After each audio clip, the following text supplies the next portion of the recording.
भरत के सामने राम जी बोले कि राज कैसे करना। देखना पहली बात बता रहा हूं, घर को सुखी कैसे रखना है। अगर थारे घर रे माते संकट नहीं आवे और घर ठीक ढंगू चाले, राज ठीक ढंगू चाले, इन वास्ते पहलो नियम कहीं है।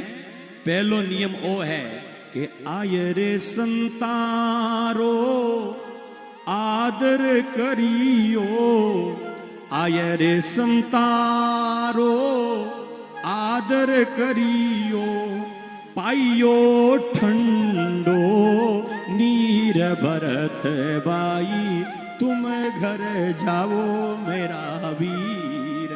भैया कभी किसी साधु का अपमान मत करना, किसी संत का अपमान मत करना, आए साधुओं को आदर देना। जिस गांव में संतों का आदर होता है, जिस घर में संतों का आदर होता है, वहां कभी दुख नहीं आते हैं। और मैंने ऐसा कई जगह सुना है कि साधुओं का अपमान हुआ और साधु निकल गए तो कई गांवों का नाश हो गया। इसलिए कभी संतों का अपमान मत करना, एक बात। और दूसरी बात बताऊं भरत, बैन सुहावणी ने नीव तो जिमाय जो, बैन हुआवणी ने नीव तो जिमाय जो, ओढ़ण दई जो चीर भरत बाई, ओढ़ण चंगो चीर भरत भैया, तुम घर जाओ मेरा वीर। जाओ भरत जाओ। बैन हुआवणिया ने नीव तो जिमा और बान ओढ़ण वास्ते जो और जाओ हम राज करो। भरत जी महाराज जब चलन लग गया तो भरत जी रा नैन रोवण लग गया। और मिलनो रे सोरो बिछुड़नो दोरो, आज दोनों भाई बिछड़ रहे हैं तो भरत रो रहा है कि 14 वर्ष कब बीतेंगे, और अगर 14 वर्ष से पहले मौत आ गई तो भैया से मिलन कैसे हो पाएगा। मिलनो रे सोरो बिछुड़नो दोरो, नेड़ा में ढल क्यों नीर भरत बाई, नेड़ा माई ढल आयो नीर भरत बाई, तुम घर जाओ मेरा वीर। भरत की आंख में आंसू के और भरत जाने लगा। सिर पे खड़ाऊ राम की और अखियों में पानी, राम भक्त ले चला राम की निशानी। नैनों में केवल आंख में आंसू है और कुछ भी नहीं है। कलेजे में राम से प्रेम है, सिर पर राम की खड़ा हुआ है, बड़े भाई की चरण पादुकाएं है। और जब निकलने लगा, थोड़ा आगे गया तो भरत ने सोचा कि कहीं 14 वर्ष होते होते राम जी अगर जंगल में ही मन लगा लिए, यहीं कुटिया बना करके रह गए तो मैं किसको देखूं। तो भरत वापिस मुड़ा और कहा, राम सुनियो मेरे भैया, तुम सुनियो। जैसे तुम पिता की 14 वर्ष तक आज्ञा का पालन करके वन में रहने का संकल्प ले चुका हो, आज तुम्हारा छोटा भाई भरत जो है वो भरत भी एक संकल्प ले रहा है। सुनना। सारी वनस्पति कांपने लगी क्योंकि भरत कोई साधारण आदमी नहीं था, भरत तो बड़ा संत था। आज वनस्पतियों ने देखा कि भरत कोई कठिन प्रण ले लिया तो भरत ने उसी टाइम मन ही मन संकल्प ले लिया कि आज के बाद में 14 साल तक जमीन पर नहीं सोऊंगा, क्योंकि मेरा राम राजा है और राम जमीन पर सोएगा तो मैं कमर के जितना गड्ढा बना करके नीचे सोऊंगा 14 साल तक। आज भरत ने संकल्प ले लिया कि राम मेरा राजा है और भैया मेरा राजा है राम। तो राम जब वन में रहेगा तो भरत अयोध्या में कैसे रह सकता है। इसलिए अयोध्या से बाहर नदी के किनारे पर नंदी ग्राम में मैं मेरा निवास करूंगा 2 बार। और तीसरी बात, राम मेरा राजा है और राजा पकवान नहीं खाएगा, राजा तो जंगल के पत्ते खाएगा, पेड़ों के।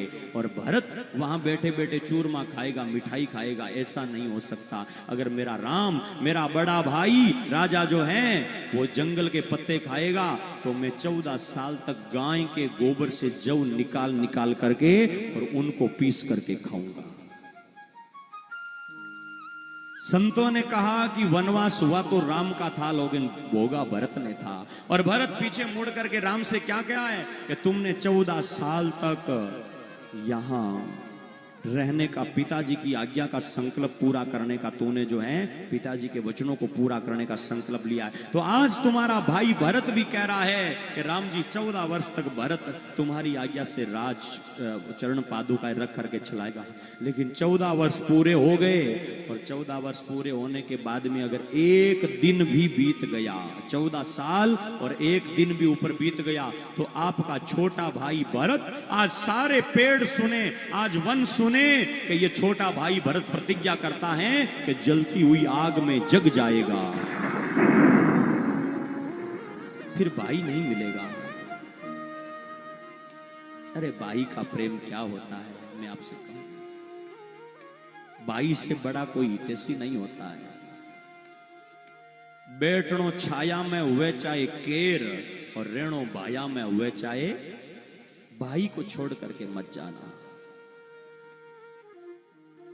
एक सेठ की छोटी सी घटना सुनाता हूँ। एक सेठ जी थे और वो समुद्र में यात्रा पर गए, नाव में बैठे थे। एक उसकी लुगाई पत्नी साथ में थी, 2 उसके बेटे साथ में थे, एक उसका भाई साथ में था, और समुद्र में नाव चल रही थी। समुद्र में तूफान आया, और तूफान आया तो नाव पलट गई, और नाव पलटी तो उसका भाई मर गया, उसकी पत्नी मर गई, और 2 उसके बेटे मर गए।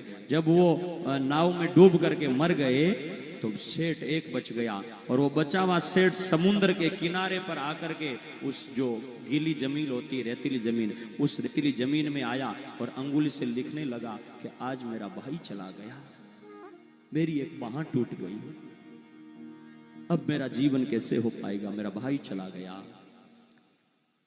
तब नाव चलाने वाले जो नाविक है, उन नाविकों ने आकर के और उनसे कहा कि भैया तुम्हारी पत्नी भी तो गई है, तुम्हारे बेटे भी तो गए हैं, एक तुम्हारा भाई थोड़ी गया है। तब वो सेठ बोला कि इसका उत्तर मैं तुमको आज नहीं दे सकूंगा, और दूंगा तो तुम्हें समझ में भी नहीं आएगा। 2 साल बीतने के बाद में सेठ जी वहां पर गए और उसी जगह पर बिठ करके आज मेरा भाई चला गया, आज मेरा भाई चला गया, इसी दिन गया था मेरा भाई, 2 साल हो गए हैं। ये ऐसे करने लगा तो उस समय वही नाविक जो नाव चलाने वाले फिर आए, बोले अरे 2 साल पहले जो है वो तुम्हारा भाई चला गया था, तो तुम पत्नी भी गई थी, बेटे भी गए थे, तुम कुछ उनको नहीं बोल रहे हो। उस सेठ ने कहा नया ब्याह कर लिया, पत्नी दूसरी मिल गई, और उस पत्नी के बेटे भी 2 हो गए, लेकिन बताओ माँ का जाए भाई कहां से लाऊं। आज 2 साल बीत गए लेकिन भाई नहीं मिला।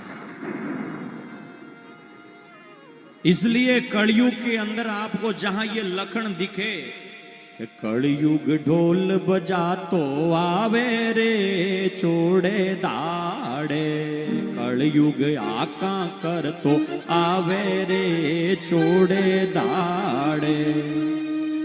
ए आपस में मुंडे नहीं बोल मारा जाया भाई, आपस में मुंडे नहीं बोले मारा जाया भाई।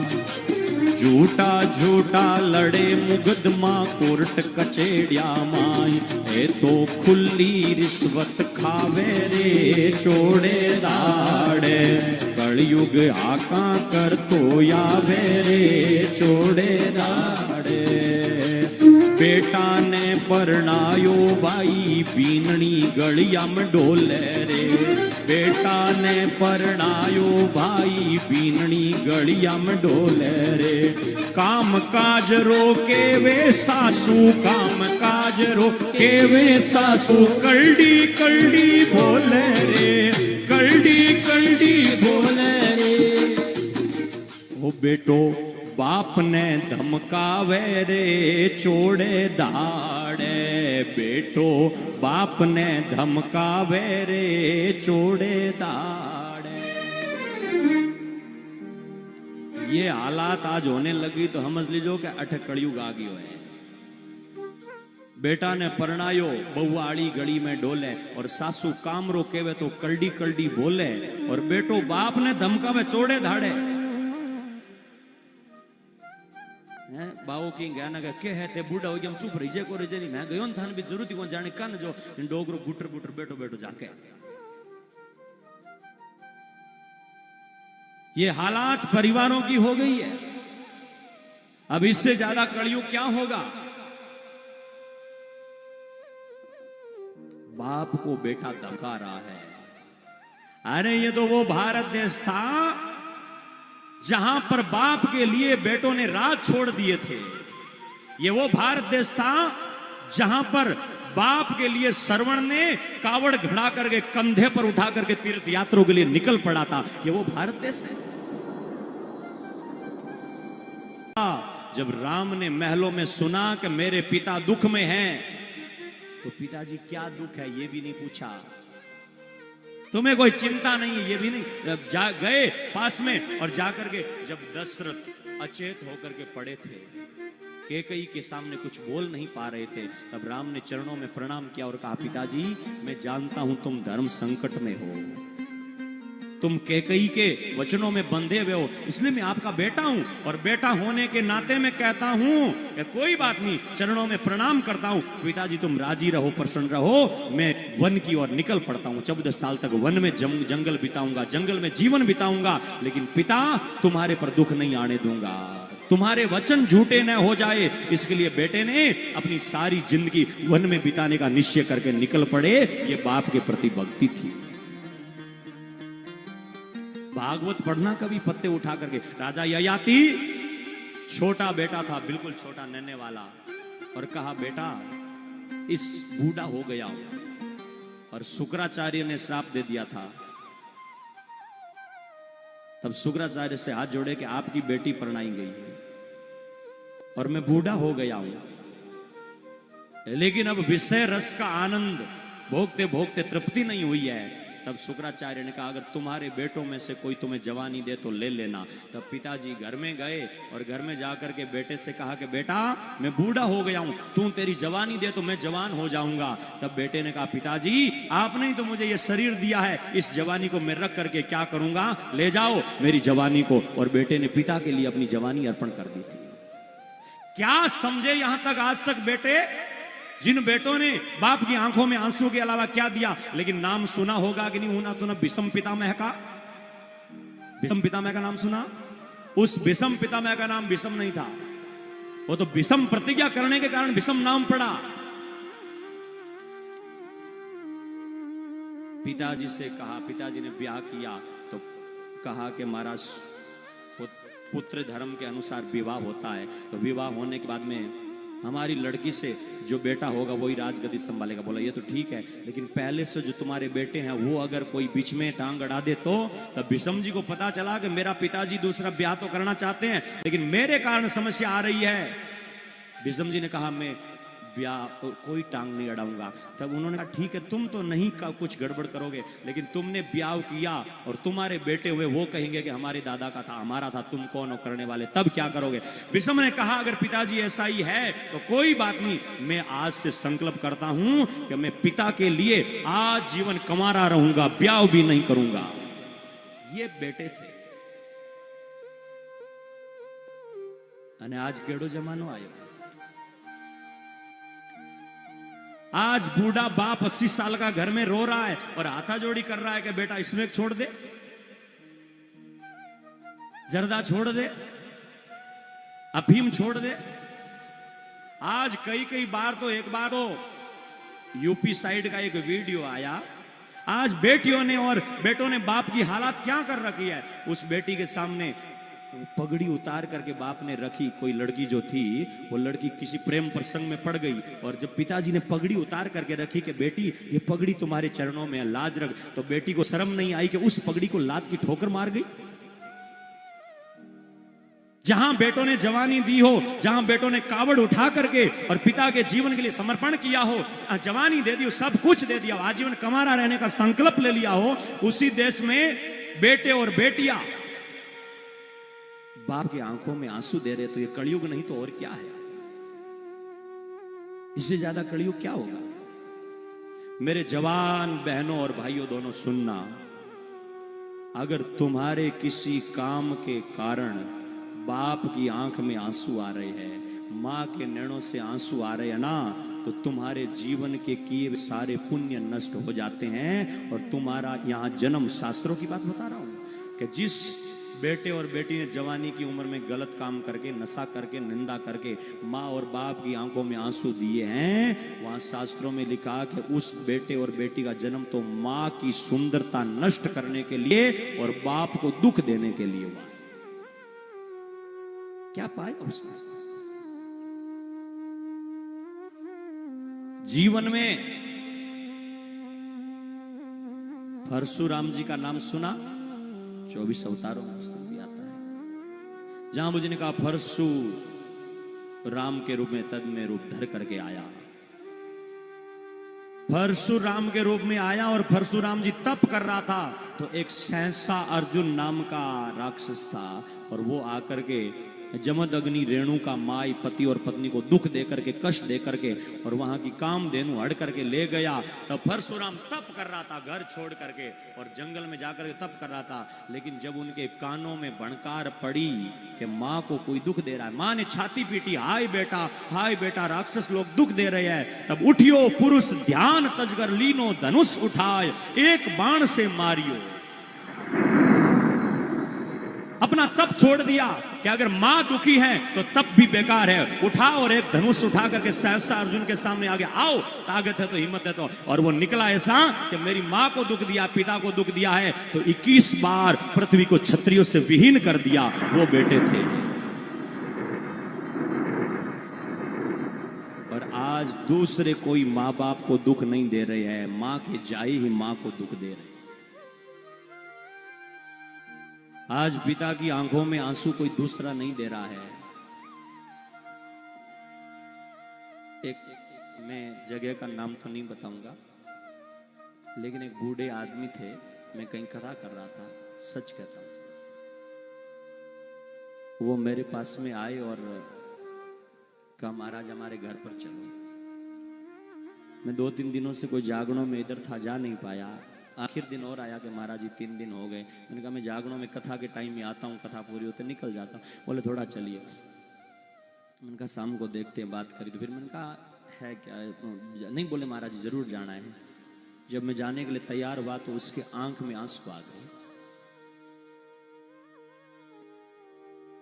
मैंने कहा रोने की ऐसी क्या बात है? उसका एक लड़का जो था वो हमारा प्रिय था, साथ में रहा, हमेशा शिष्य था, और दूसरा भाई था। बोले गुरुजी एक तो सही है लेकिन एक दूसरे वाले को आप समझाना। मैंने कहा बात क्या है? बोले बात ये है कि क्या कहूँ आपसे, बेटे दुखी है, इनकी बहू दुखी है और अच्छे घरों की, भले घरों की छोरी है, हमारे घर में आई, खूब काम करती है, लेकिन उस स्त्री की आत्मा रोती रहती है, मेरे नैन रोते रहते, इसकी माँ की आंखों में आंसू रहते हैं। ऐसी बात क्या है? बोले शाम को 12 बजे आता है, सुबह को 3 बजे उठता है, दिन में अब इस टाइम, अभी तो फिर भी 3 नहीं बजे है, इससे भी लेट, रात को 12-1 बजे सोता है, इस टाइम उठता है। क्या समस्या है? बोले पता नहीं, किसी गलत आदमियों के साथ में रहने से स्मैक वगैरह कुछ सीख गया है। रुपए की कोई कमी नहीं है, मरबे बहुत है, धन बहुत है, लेकिन उस बाप की आत्मा कितनी रो रही है जिसका बेटा नशा सीख गया है। अरे ऐसे बेटे की जिंदगी तो दूर समान है। नशे से जीवन का नाश कर रहे हो तो ऐसे जीवन का क्या करोगे? अगर इसमें 1-2 मिनट पी करके तुम्हारा दिमाग खराब होकर के, तंतु फेल होकर के और 2 मिनट सुख भोग रहे हो, लेकिन तुम्हारी पत्नी, तुम्हारा बाप, तुम्हारी माँ, उनको कितना दुख हो रहा है, देखा तुमने? और इसमें पीते पीते किसी दिन अगर ऐसा हो गया कि तुम दुनिया से चले गए तो शायद तुम्हें कुछ परवाह पड़े कि ना पड़े, लेकिन कभी वो 5 साल का, 7 साल का तुम्हारा नैना सा बच्चा है ना, उसको देखना कि उसकी जिंदगी का क्या होगा। कभी तो सोचो कि एक मेरी बहन जिन्होंने घर छोड़ा, परिवार छोड़ा, महलों के ऐसे आराम को छोड़ा और तुम्हारे पीछे चल करके आई, सबको छोड़ करके, और आज उसकी आंखों में आंसू है तुम्हारे नशे के कारण, तो क्या खाक जीवन जिया? स्त्री तो जब भयभीत हो, स्त्री के नैनों में आंसू हो, तो पति का मतलब क्या होता है? दुख देना। पति शब्द का अर्थ क्या होता है? पति होता है ना। अब आप पति हो तो पति का अर्थ क्या होता है? लुगाई ने गाड़ काट लो, नशो करनो।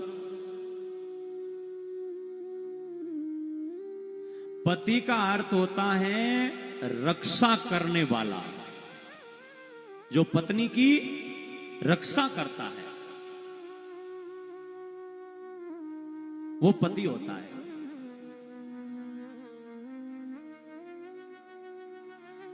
और अगर पत्नी की रक्षा नहीं कर सकते, कोई आदमी नशा करके और घर में आए, उस समय उसकी पत्नी डरने लगे, घर में 10 साल की बेटी है, वो डर करके कि पति बाप दारू पी करके आ गया है, बेटी को छुपना पड़े। इसमें पी करके घर में आ गया है, इसलिए 7 साल के लड़के को कमरे में जाकर के छुपना पड़े। मैं तो कहता हूं पति और बाप वो होता है कि जब बेटी डरी हुई हो, पत्नी डरी हुई हो दूर से, और उस समय अगर उस घर में प्रवेश करे या कोई आदमी, वो पति रूप में, पिता रूप में घर में आए, तो बेटी और पत्नी को संतुष्टि हो जाए कि अब तो ये आ गया तो हम सुरक्षित है। तो उसने जीवन जिया है, बाकियों ने तो जीवन को तबाह किया, नाश किया, कुछ भी नहीं जीवन जिया। इसलिए आज ही कोई अगर मेरा जवान भाई बेटा हो तो याद गांठ बांध के रख लेना, जाम्बो जी की बात कथा सुन रहे हो तो, नहीं तो केवल कल कथा पूरी हो जाएंगी, हम उठ जाएंगे, तुम उठ जाओगे, कुछ भी नहीं। आज ही अगर जीवन जीना है और भगवान जाम्बो जी के अनुसार जीना है, उनके वचनों के अनुसार जीना है, तो एक गांठ बांध करके उठ जाना। ये बात मैं आपके लिए कह रहा हूं, आपके भले के लिए कह रहा हूं, आपके परिवार के लिए कह रहा हूं कि एक बात गांठ बंद करके उठ जाना कि अन्नू धन्नू दूधू दयू घीऊ मेऊ टेऊ जे लाभंता, अन भूख मरे तो जीवन बिना ही शरियो। अन्न, दूध, दही, घी, मेवा, मिष्टान, इन सब चीजों के रहते रहते भूख मरो तो मर जाना, लेकिन यहां से उठने के बाद में, आज के बाद में, कोई प्रकार का नशा मुख में मत डालना चाहिए। जर्दा, बीड़ी, सिगरेट, दारू कोई मुंह में मत डालना,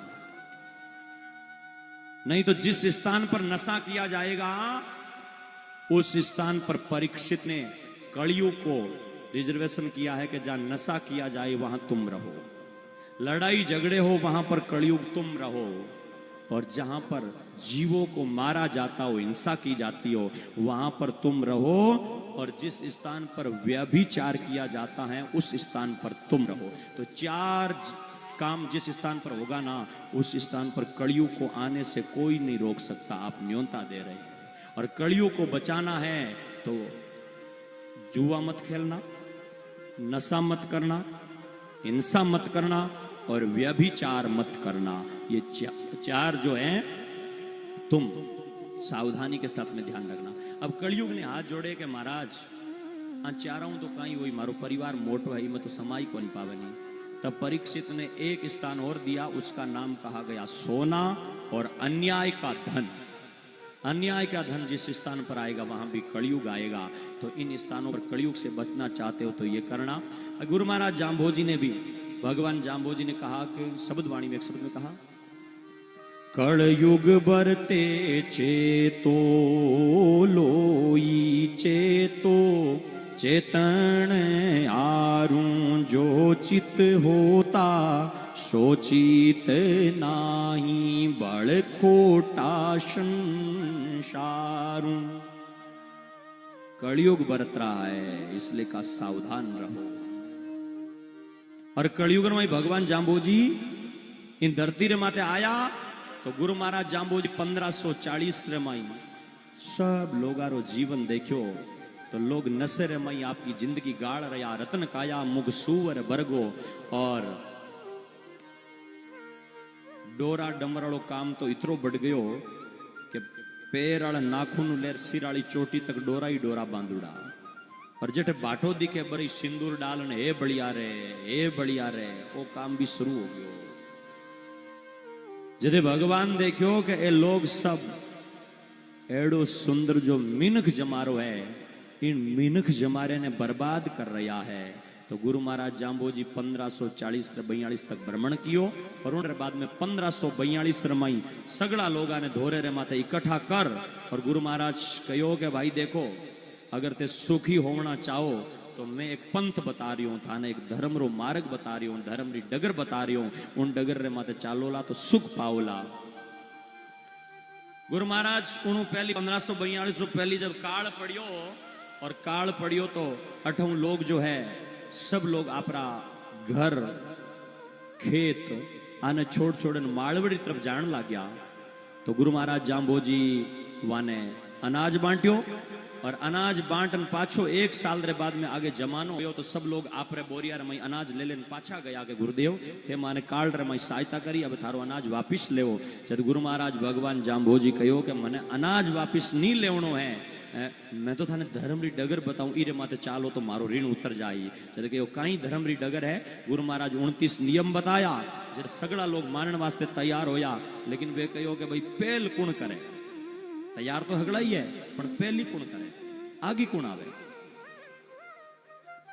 जब पूलो जी ने आगे करी आगे थे मानो पूलो जी मन में इच्छा जाहिर करी कि मैंने स्वर्ग देखनो है भगवान जाम्बोजी मैंने स्वर्ग भी थायो और स्वर्ग रे बाद में नरक भी दिखायो और उन बाद में गुरु महाराज वापिस पूलो जी ने सम्रातल धोरे पर लाया और सम्रातल धोरे माथे ला और 1542 कार्तिक बदी अष्टमी दिन पवित्र हाथों पहाड़ बनायो और पहाड़ बना और गुरु महाराज भगवान जाम्बोजी 1542 में कार्तिक वदी अष्टमी के दिन इन बिश्नोई पंथ की स्थापना कर और वे गुरु महाराज भगवान जाम्बोजी इस धरती माते आया तो कोई साधारण नहीं हा। गुरु महाराज जाम्बोजी इन धरती माते आया तो साक्षात विष्णु ही आया और कोई नहीं आ। तो उन गुरु महाराज ने याद करता था अठे और जो विष्णु पंथ चलायो है और केड़ो भगवान रो रूप है और किन प्रकार गुरु महाराज उपदेश दियो कहीं क्यों थोड़ो सो भाव एक कारण देखो सब लोग। हे विष्णु रो अवतार सतगुरु जाम्बोजी महाराज जाम्बोजी विष्णु रो अवतार सतगुरु जाम्बोजी महाराज जाम्बोजी।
विष्णु रो अवतार सतगुरु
जो कोई शरण भाव सु आवे, जो कोई शरण भाव सु आए, जम्बदेव भव पार लगावे, जम्बदेव भव पार लगावे, जम्ब गुरु जी भव पार लगावे, जम्ब गुरु जी भव पार लगावे, जम्ब गुरु जी भव पार लगावे। देवे जन्म मरण सुताड़ सतगुरु जाम्बोजी महाराज जाम्बोजी। देवे जन्म मरण संकार सतगुरु जाम्बोजी महाराज जाम्बोजी।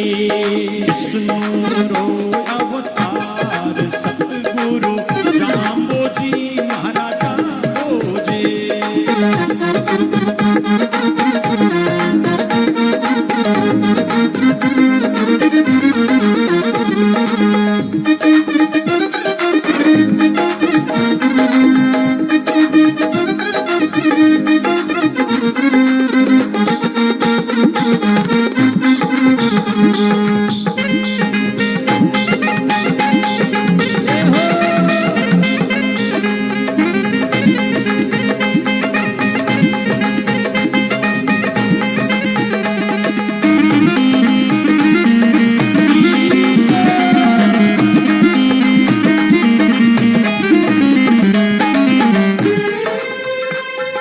रामकरण प्रभु थारा गुण गावे, रामकरण प्रभु थारा गुण गावे, केवल कृपा आपरी चावे, केवल कृपा आपरी गावे, निराकार साकार सतगुरु जाम्बोजी महाराज जाम्बोजी। निराकार साकार सतगुरु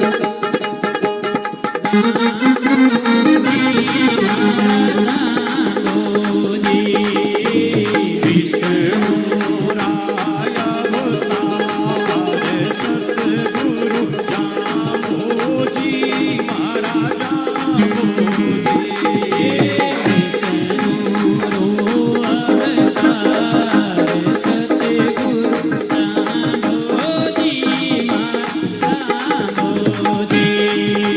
सबरा पालनहार सतगुरु जाम्बोजी महाराज जाम्बोजी।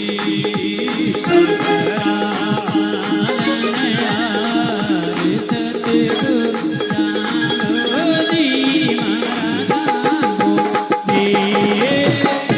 जाम्बोजी महाराज जाम्बोजी, जाम्बोजी महाराज जाम्बोजी।